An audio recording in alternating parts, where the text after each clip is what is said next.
వరి పన ఒకటి. రైతు మరియు అతని కుమారులు. ఒకసారి ఒక రైతు తన ముగ్గురు కుమారులతో ఉన్నాడు.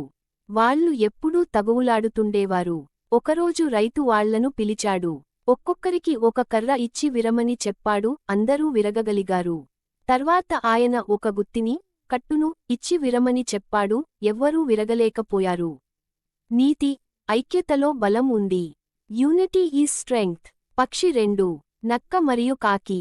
ఒకసారి కాకి తన నోట్లో ఒక ముక్క పాలు చీజ్ పట్టుకొని చెట్టు మీద కూర్చుంది. నక్క చూసి దాన్ని పొగిడింది. అయ్యో, ఎంత అందమైన పక్షి! నీ గొంతు ఎంత మధురంగా ఉంటుందో వినాలి. కాకి పొగడ్తలతో మత్తెక్కి పాడటానికి నోటిని తెరిచింది. చీజ్ కింద పడింది. నక్క దానిని తీసుకొని పరుగెత్తింది.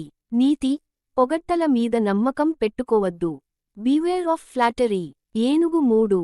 ఏనుగు మరియు చీమ. ఒక ఏనుగు ఎప్పుడూ చిన్న జంతువులను వేధించేది. ఒకరోజు చీమ దాని చెవిలోకి వెళ్లి కుట్టింది. ఏనుగు నొప్పితో అరుస్తూ పరుగెత్తింది.